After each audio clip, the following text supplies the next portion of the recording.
May it please the court, Your Honors. Al Stolte Wait, on behalf. Mr. Selty, wait for us to open court, please. But Sorry. I'm impressed with your eagerness, and I know Ms. Johnson is too. But This Honorable Court of Appeals is now in session. good afternoon, and on behalf of Judge Bennett and Judge McBrayer, we are pleased to welcome you to this oral argument, which is being live streamed. The hearing will be conducted in the same manner as if we were in the courtroom together. Each of you has 15 minutes, and of course the appellant has reserved 5 minutes for a rebuttal. Unless there are announcements, I will ask Ms. Lindsay to call the case. Kimberly Matters versus Landon Newby et al. Now, Mr. Stolte, the floor is yours. May it please the court, Your Honor. Al Stolte on behalf of the appellant, Kimberly Matters. The main issue in this case is the bifurcation of a trial between a jury and a bench trial. This case was originally filed by the plaintiff without a jury demand, mainly because of the nature of the case. It's a vehicular accident with a limited amount of damages, and based on the investigation, a limited amount of coverage. The defendant, the defendants in this action never answered nor appeared for this matter. The unnamed defendant did file an answer demanding a jury of 12. In its answer, they purported to have a reservation of right to demand a jury out hearing on coverage issues. But those initial pleadings did not specify in any manner required by Rule 803 what short and plain facts they would use to defend this matter. And at the beginning, those issues were the residency of the plaintiff and the ownership of the vehicle by a non-party. The case proceeded, and despite any contention by the unnamed defendant, the first time that the plaintiff discovered that they were using a policy exception named A19 was when they supplemented their discovery and concurrently filed a motion for summary judgment on the issue of whether the vehicle was furnished or made available for the appellant's regular use. That motion was heard, and it was responded to by the plaintiff with affidavits. We took the deposition of a corporate representative and was denied by the trial court. And that holding not only is in the record, but was presented in the brief. It says, the trial court said, I cannot determine what regular use is. Those terms under A19 are not defined anywhere in the policy. And while plaintiff or appellant understands that not every word can be defined in the policy, it's important to recognize that this was a non-owner's policy. And the provisions for a non-owner's policy, there are certain definitions for a liability policy or a UM policy, and there's certain definitions and provisions for a non-owner's policy. None of those terms, the furnished, made available, or regular use are defined under that section. Although similar terms are defined under the other sections. Those are broad, non-definite terms that they've used. After that, the unnamed defendant, apparently dissatisfied with the result of the summary judgment, had asked for a bifurcated hearing, to which the plaintiff objected and said, these are factual issues that should be determined by the jury that the unnamed defendant demanded. Enix versus Clay, which is the holding on this matter, says that although a litigant has no constitutional right to have all controverted issues submitted to a jury at the same time, we also hold that a litigant has no right to bifurcation of the issues. Now, the basis for that is cases can be bifurcated in the most exceptional cases and upon a strong showing of necessity. Appellant contends that nowhere in the record has the unnamed defendant shown either prong of that test. With respect to the hearing itself, the hearing was noticed and the plaintiff was required to attend and to provide a pretrial brief, which the plaintiff complied with the orders of the court. The corporate representative appeared and testified, but the record will reflect that at the corporate representative's deposition, they didn't know anything. They came to the deposition completely without knowledge of anything, and then went back to Florida and provided an affidavit treating a 3002 deposition as a take-home exam. Thereafter, plaintiff's attempt to use the deposition, the trial court respectfully indicated that it could be used for rebuttal purposes only. However, plaintiff's understanding under the law is that that testimony is binding upon the corporation. The deposition of the corporate representative was binding. Finally, excuse me, what was the basis behind a determination that a deposition could only be used for rebuttal purposes? How did that come up? Your Honor, it's in the transcript of the record. I pointed out to the court under the appropriate rule that the deposition of a party could be used for any purpose, and then it was entered in. But another person had appeared at the hearing and testified live, of which a number of things were different from what was at the deposition. All of a sudden, knowledge was available. Be that as it may, after this oral argument was also presented on March 10th of 2020, and appellant would respectfully refer the court to that argument too, in this instance, as we're arguing the same substantive issues. Last, concerning the plaintiff's attempt to amend, after the court ruled that the unnamed defendant was dismissed, the plaintiffs moved to demand a jury. Now, I understand Rule 38 and that they have to, a demand should be made within a certain time, but the failure of a party to make a demand still doesn't take away the jury. Again, these facts, the facts of coverage and the facts of the collision itself are different sets of facts, but there's no reason why a jury cannot listen to the coverage issue in this case. Although there are a number of problems with the plaintiff's testimony, there's a number of problems with the appellee's testimony too. And the plaintiff would respectfully submit that the jury has a right, and the appellant has a right under Article 1, Section 6 of the Constitution and Rule 3801 of the Rules of Civil Procedure, to demand that a jury hear these facts. Well, what facts are in dispute that pertain to coverage that a jury should consider?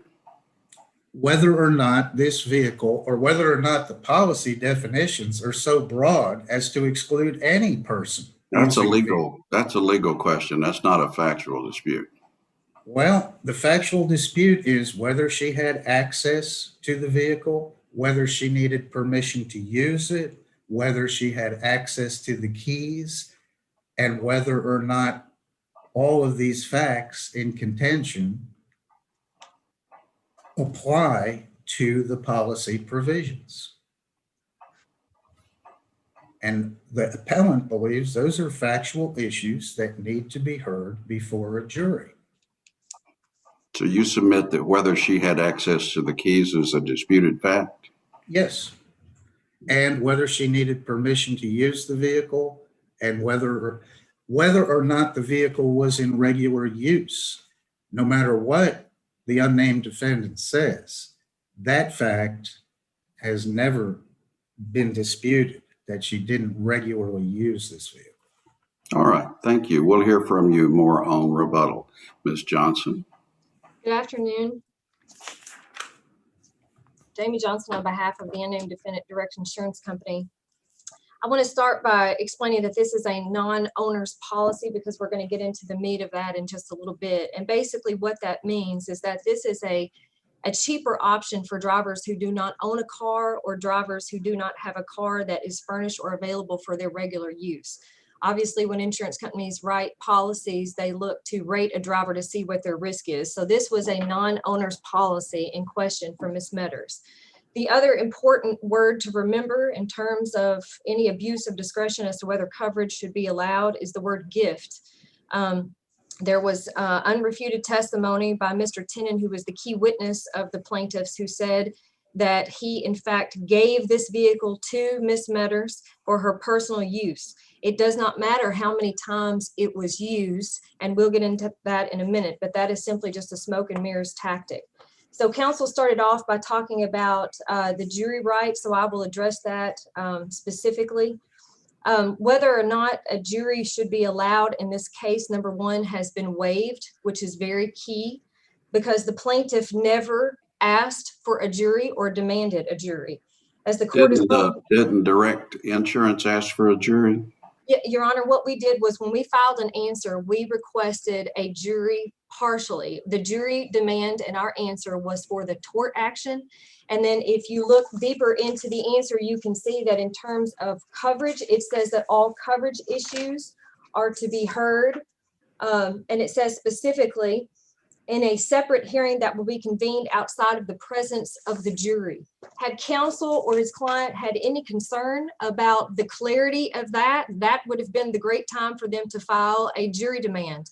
Rule 38 gave them 15 days after the last service of pleading, raising an issue of fact to do that, and they did not do it.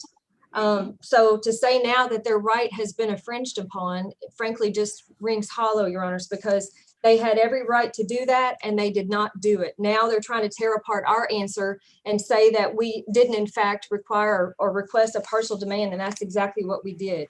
The bench trial, now moving on to whether bifurcation was appropriate, the bench trial was proper because this is an equitable matter inherently, as Your Honor already pointed out. The classic common law system, which was in place after the Tennessee Constitution was adopted in 1796, said that there's no constitutional right in a matter that is inherently equitable. Those types of things were heard by a chancellor outside of a jury.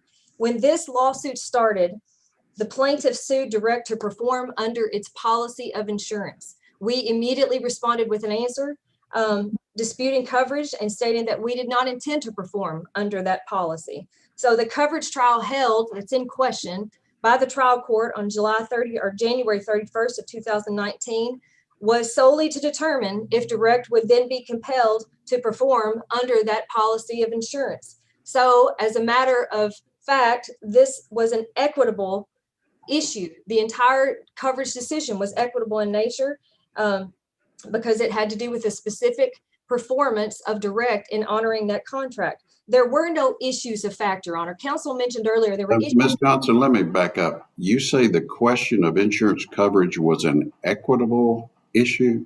Under this one, yes. Under this case, yes, sir. I believe it was. And the reason I say that is because under these circumstances, the question was the insurance company going to have to specifically perform and honor the contract?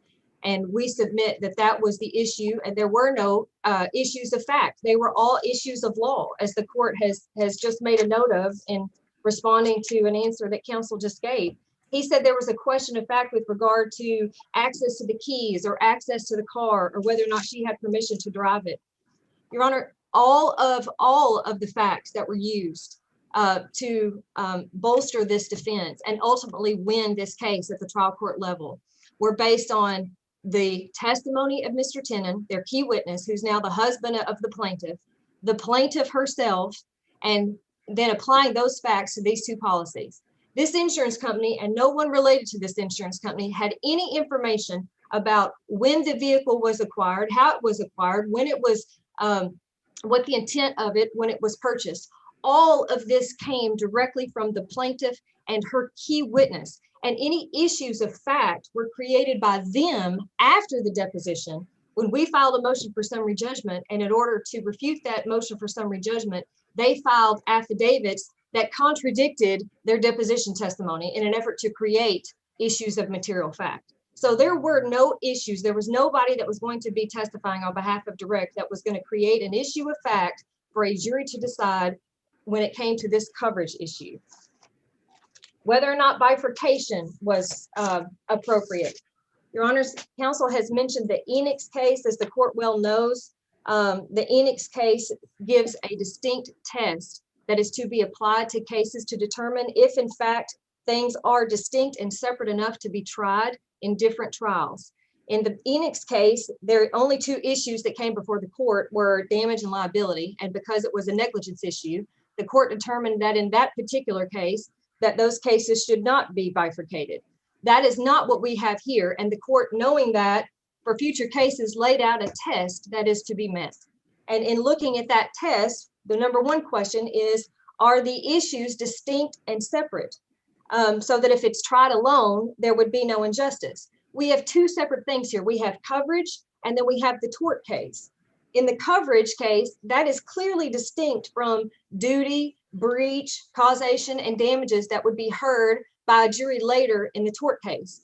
To determine coverage has nothing to do with what then the underlying tort case is worth and all of the issues. These matters were so separate. That is the reason that the trial court decided that bifurcation was proper. Also, though, in making that determination, the court is to look at whether or not there would be prejudice to one party or another. That would be great.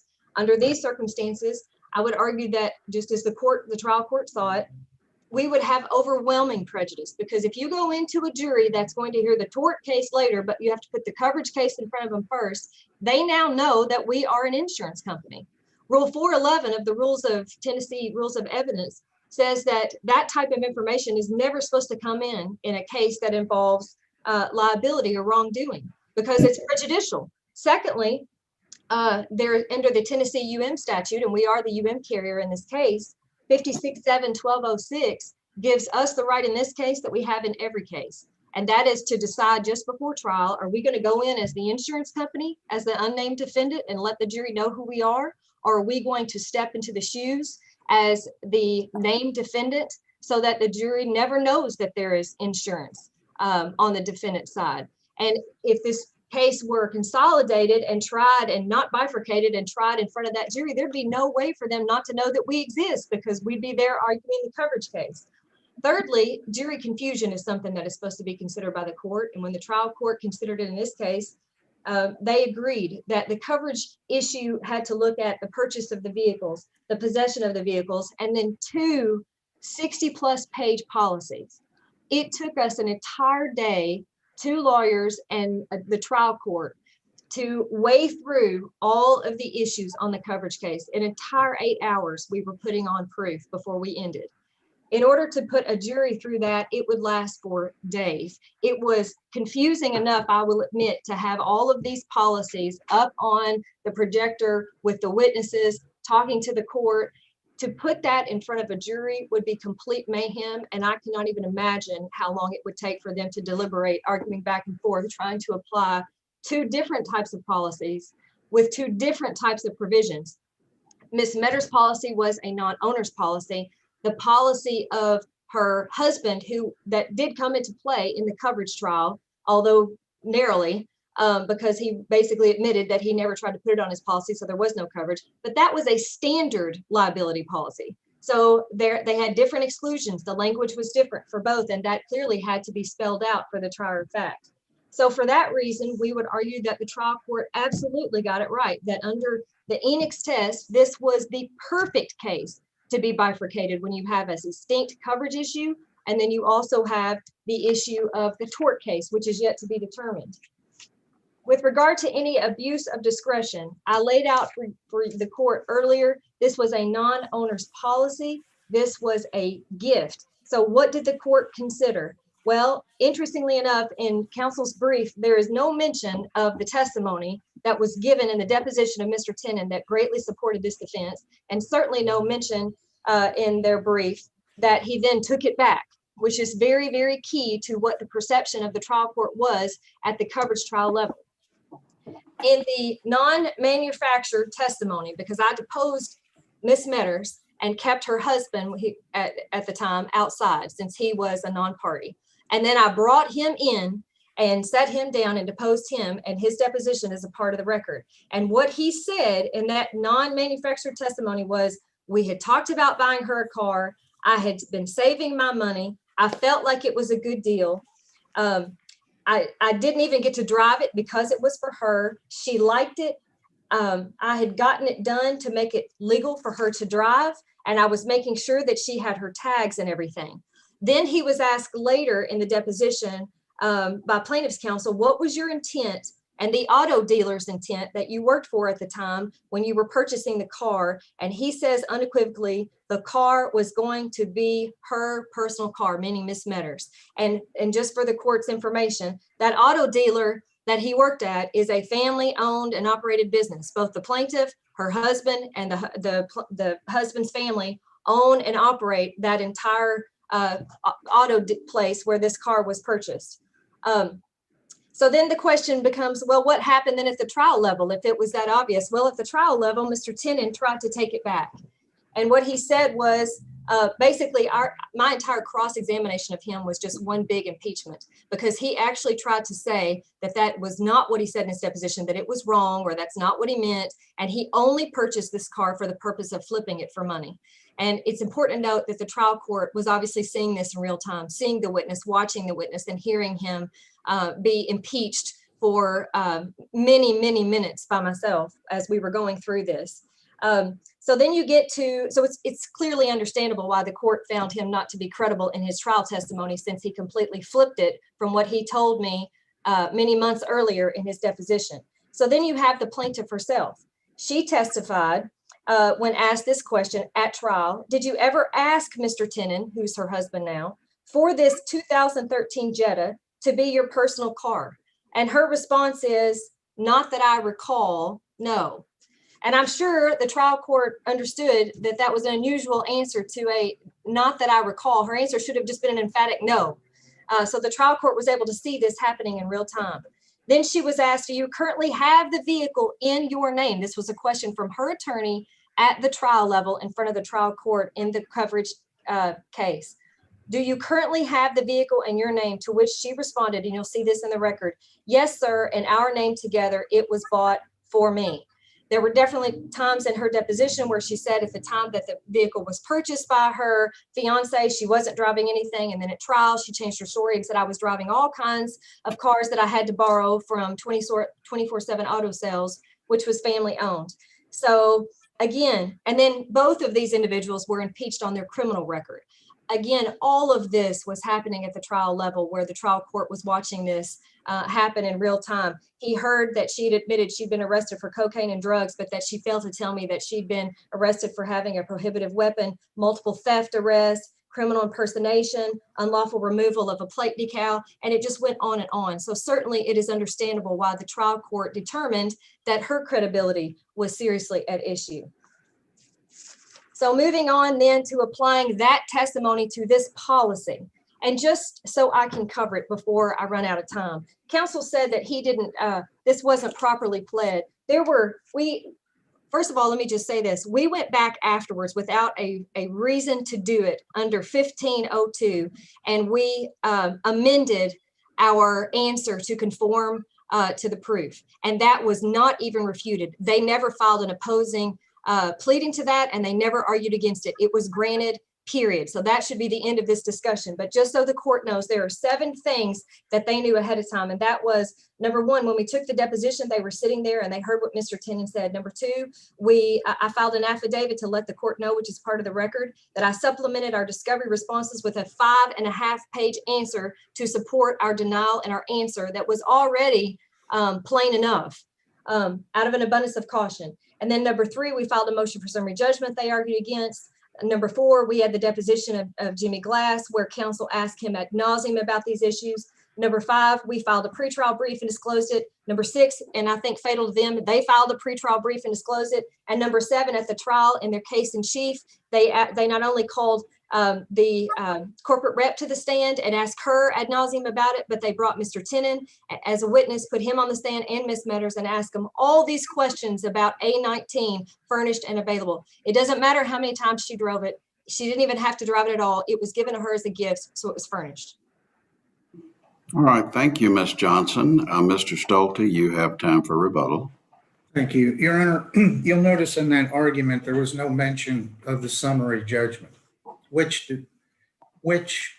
appellant contends was proper as a question of law.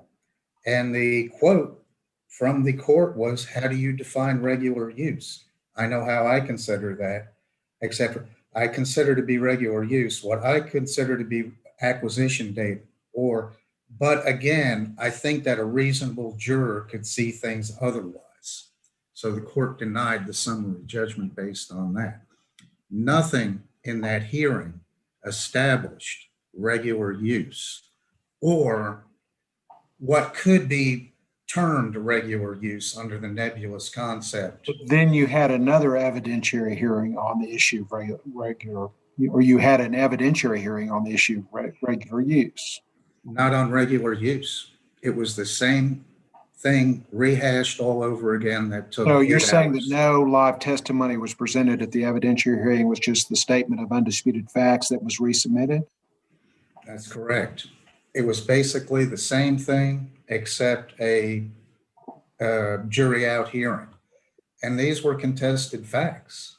These were contested facts about whether. So your client didn't testify live and. Yes. My client, I'm sorry. And your client's husband didn't testify live. He did, but he was subpoenaed. Well, it sounds like you had something more than just a rehash of a summary judgment hearing.